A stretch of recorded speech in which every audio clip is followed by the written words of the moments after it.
Hello everyone, I am Dr. Ovua, and here there is no perfection, just growth. Welcome to this week's theme, which is an orientation to this platform. I have known for a very long time that I have the gift to lead, to teach, and to encourage. Nevertheless, I have approached these abilities with a lot of self-doubt. And despite how many times I'd get this feedback in terms of how I would make people feel or how impactful my words have been to others, the self-doubt remained. And it has brought me to an important aspect of self-reflection, because these self-limiting beliefs are the ones that then keep us caged and not really showing up as the best versions of ourselves in whatever platforms or spaces we operate in. I always tell people that, your weaknesses don't usually go away even with practice. It just gets more manageable. But it's the things that we're really good at that with more practice we become even more exceptional in. So it's quite important that one knows themselves at that level in terms of what are my capabilities.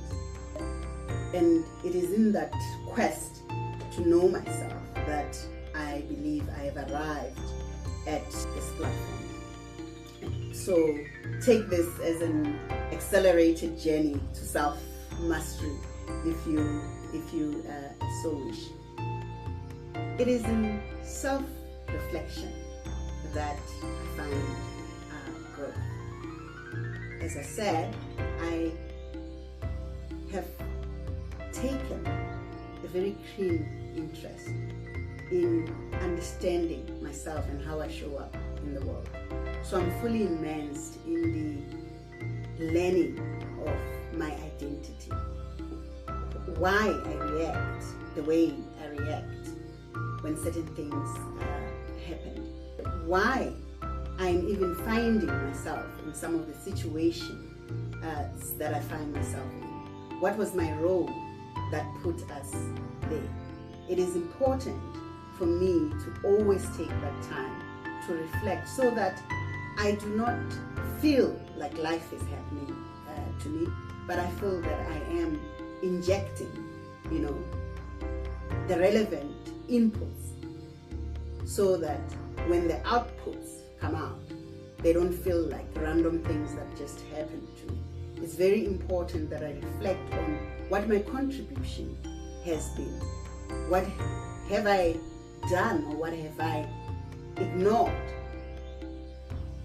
What have I not acted upon that may have contributed to where I find myself?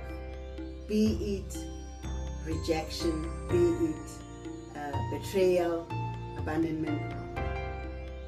What was my role? How did we get here? What was my contribution that got us here? And that is important that I reflect on in terms of why we find ourselves where we are at, me, myself, and I. It is important to know yourself, because if you do not know yourself, the world will tell you who you are. And you will believe who the world tells you are. There are many things that I would never have attempted to do had I listened to the world. My PhD study was on the topic of the impact of cannabis decriminalization in South Africa. A topic many people still today, still frown upon, that one would dedicate so many years of study to such a topic. However, I went into it with the passion that I had for the subject and the knowledge that I was seeking. And we will have this discussion on another day where we will have this as a theme for a week. However, there are many things that are important to us, but the world or those around us might not necessarily see it as such. So the need to conform is often what limits us from reaching our full potential or even trying to ascend to our dreams. Therefore, when you have self-mastery, you are sold out on whatever endeavors you want to pursue. Your efforts are driven from within, not from external validation. It is a difficult space to navigate because who doesn't want recognition? Who doesn't want validation? Who doesn't want applause? Especially from the people that we love and the people we care about. But often, we have to do that which we are sold out on, that sometimes others cannot even see because the vision and the seed is planted within you. It's intrinsic, and sometimes it's impossible to let that vision be seen or understood by someone else until it is in action. And therefore, my takeaway from self-reflection is that it is important that I understand, first of all, who I am, where I want to go, because it also then allows me to set my boundaries in terms of what will I tolerate and what will I not tolerate. So similarly, on this platform, I would like to delve a little bit into what it is that I would like to see in this platform and what it is that I would not like to see on this platform. For me, this platform is a space where I can be vulnerable with my own weaknesses and share and hopefully learn from others and grow from that as well. Because there's no person who does not have weaknesses, but ours is to understand those weaknesses so that we are able to manage them. As I said, the more you practice what you're good at, you will become even more exceptional at it. But as you practice what you're not good at, at least it becomes manageable. This is not a space where we meet to lament about our problems and simply have a shoulder to cry on, as if we do not have the power to change our life's trajectory. It is a space where I would like to be inspired by others who are bold enough to navigate difficult spaces, women in leadership, parents of children that require caregiving, or parents of children with learning difficulties. I can tell you a whole story about taking a child through all the way to university that I was told would never pass matric. As women, as parents, as managers, as leaders, we are faced with a lot of difficult decisions. And often we do color outside the lines. So it is not about coming to lament about the mistakes we've made, but it's about getting the resources, the insights from others and learning from each other on what tools are available to help us navigate the difficult situations we find ourselves in.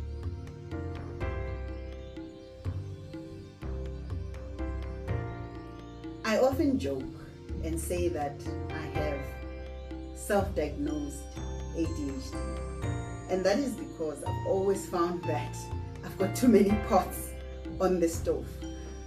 Even the coaching sessions that I've done often focus on how do I need to declutter and reduce what is on my plate, and I always seem to get it right, and then soon after that, a few months down the line, I'm back again with another project, just as I started again this journey as if it's going to be a walk in the park, yet it is going to require hours of my time. And I'm prepared to do that because it is that important to me. To someone else, it might seem frivolous, especially to those people who look at you and say, but haven't you done enough? Haven't you gone and proven to the world what it is that you're capable of? But it is important to always realize that we have an important task to feed the hunger within before we can appease anyone else. As I learn to fully embody who I am and trust in my talents and my capabilities, I feel more ready to share and learn and grow collectively by sharing and pouring out everything that God has deposited in me to help the next person, another mother, another woman in leadership, another parent, partner, all the different experiences that have shaped me in the different roles I've played in my life journey. To effectively lead and encourage others, I need to be fully aware of who I am, because you cannot give what you don't have within you. So it is quite important that one is able to balance capabilities with purpose. I would therefore like us to have a community space wherein we reflect on questions so that we are able to go back and reflect on those questions and see where we might actually want to react differently, to be more kinder, to set better boundaries and protect ourselves. As I've said before, one of my weaknesses is that I like being liked. And many people have said, the only thing that everybody likes is money. So unless you're going to be money, you're not going to get everybody to like you. And it's the same as venturing into this platform.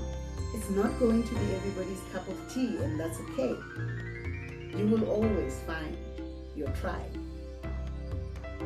And yes, there may be those that you might want to be your tribe. And if they don't choose you, that's okay too. I look forward to venture into this new journey with you and really anchoring ourselves into the habit of self-reflection so that we can grow in the knowledge of self, have a full understanding of how we show up in the world, in the different spaces that we operate in, so that we can show up as the best versions of ourselves. One of the things that I like sharing, in the many motivational speeches that I've done, is that I see a stark difference between the young Ovua, who was 16 years old, braving it out into the world, going into UCT at 16, going on 17, with just 22,000 rands of my mother's estate that she left me when I was 13 years old. Back then, UCT cost about 14,000 rands a year. I was able to do a 4-year degree because we needed to do 2 years because of having come from a historical background. And I did my postgrad at UCT also. And you can wonder how I was able to stretch that 22,000 into 5 years of studying in an institution such as UCT.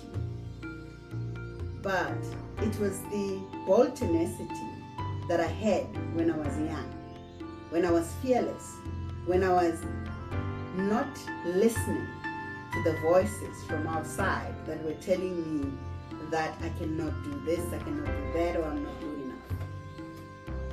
And I want to bring that young spirit back, because I've come to understand that what we've learned over the years, what we've been wrapped in the knuckles for, has limited our creativity, has limited our ability to be innovative, because we are bound by our unconscious biases that limit us in terms of having this greenfields approach to dreaming and planning about our future. And one of the saddest things is that these voices that tell us that we're not good enough, it's not voices that are too far away. It's the voices that are very close to us. Some of them, we sleep next to them every night. And those are the voices that chip away at our confidence. Knowing fully well what our abilities are, we still doubt ourselves through the lens of others. So self-reflection becomes critical, in honing into who you are, in zoning in into your capabilities, and really cultivating more towards gaining the self-confidence to be the best at what you know you're best at. There is a cost to not self-reflecting. This is why even in the workspace we say that it's critical for every employee to receive performance feedback, because if you don't get an understanding of what you're doing well at and what you're not doing good in, how do you improve? It's the same with self-reflection. If you never take the time to look at what your decisions, what your choices, what your efforts have resulted in, how do you then make different choices?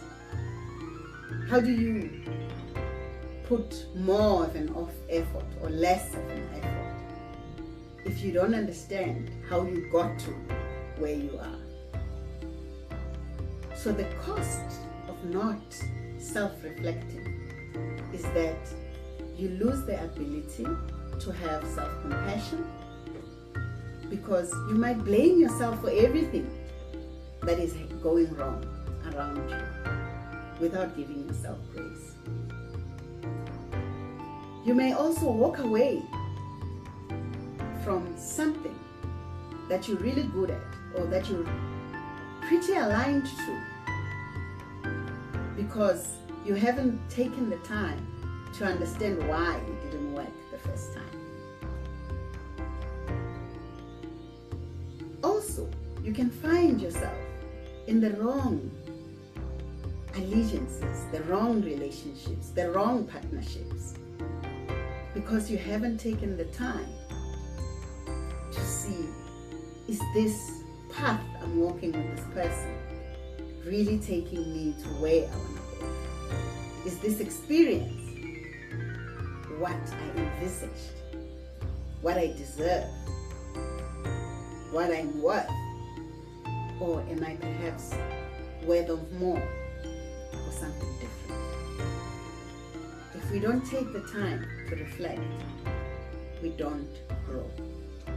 It is as simple as that. The thing is, life will always challenge us. Change has always been exponential. I remember when I started doing change management training, there's a video we used to like to open the training with called Shift Happens, and he spoke about how change was happening at an exponential rate. So if we thought change was happening at an exponential rate more than 10 years ago, I don't know what the world of AI is considered as, in terms of if we were to measure the speed of that change. And that is the reality of life. We will forever have to transition into newer and better versions of ourselves. And of course, in every change, there are winners and losers. So we have to decide which side of the change we want to find ourselves in. This is a critical tool of managing change, self-reflection. Where am I? How ready am I? So that I have a full understanding of what I need to do to ensure I transition better into the future state. What are the new skills I need to learn? Where am I in terms of what is the gap between where am I and where I need to be? And this is not purely about work related skills. It's about your home, managing your life. So there are so many things that we deal with on our day-to-day that we're struggling with because we haven't taken the time to understand what is the information gap that I have that is preventing me from managing this situation effectively. And it is in that self-reflection where you get to understand where you are at and where you need to be. And the more time we invest in understanding how we can improve our status quo, that right there is growth. It is important that we show up into spaces of learning and change with the vulnerability required to learn and unlearn. It is when we show ourselves self-compassion and acknowledge what we don't know that we can be helped to have better understanding, better resources, better connections. And I truly hope that in this community we can build each other up, help each other, plug those gaps, lack of information, where we've lacked self-compassion by blaming ourselves for the situations we find ourselves in, to look at the opportunities that exist, the open windows when the door closes. What else is possible? What can I do differently? Who else can I speak to? It is in us cultivating the abundance of that knowledge sharing that we can all grow in leaps and bounds. This is Dr. Ovuwa, and I thank you for today's